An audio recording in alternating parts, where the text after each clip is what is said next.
Genesis 11. Now the whole earth used the same language and the same words.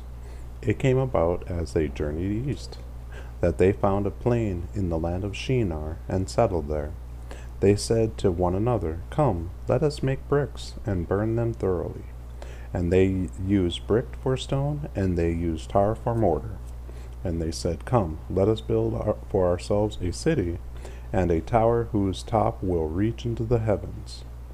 And let us make for ourselves a name, otherwise we will be scattered abroad over the face of the whole earth. The Lord came down to see the city and the tower which the sons of men had built. And the Lord said, Behold, they are one people, and they all have the same language. And this is what they began to do. And now nothing which they purposed to do will be impossible for them. Come, let us go down there and confuse their language, so that they will not understand one another's speech. So the Lord scattered them abroad, and from there over the face of the whole earth, and they stopped building the city. Therefore its name was called Babel, because there the Lord confused the language of the whole earth, and from there the Lord scattered them abroad over the face of the whole earth. Now these are the descendants of Shem. These are the records and the generations of Shem. Shem was 100 years old and became the father of Arpachshad 2 years after the flood.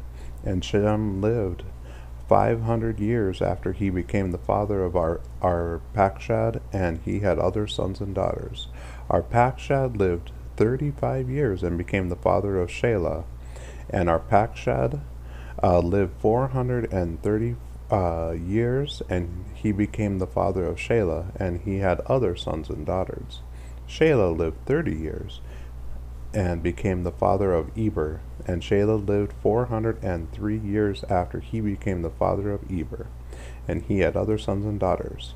Eber lived 34 years and became the father of Peleg, and Eber lived 450 years after he became the father of Peleg, and he had other sons and daughters. Peleg lived 30 years and became the father of Reu, and Peleg lived 209 years after he became the father of Reu, and he had other sons and daughters. Reu lived 32 years and became the father of Serug, and Reu lived 207 years after he became the father of Serug, and he had other sons and daughters. Serug lived 30 years and became the father of Nahor, and Serug lived 200 years after he became the father of Nahor, and he had other sons and daughters.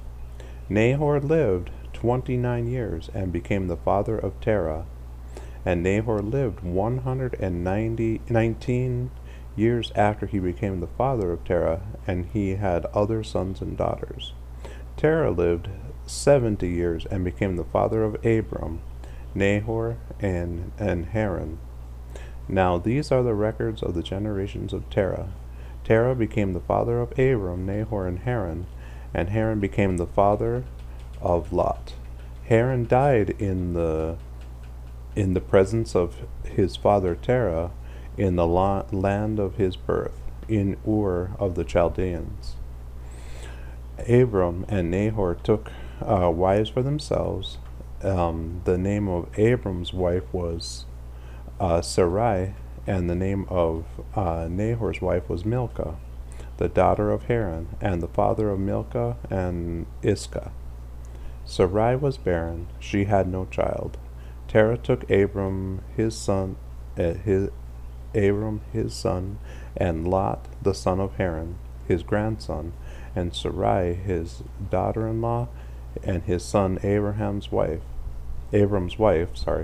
and they went out together from Ur of the Chaldeans in order to enter the land of Canaan, and they went as far as Haran and settled there.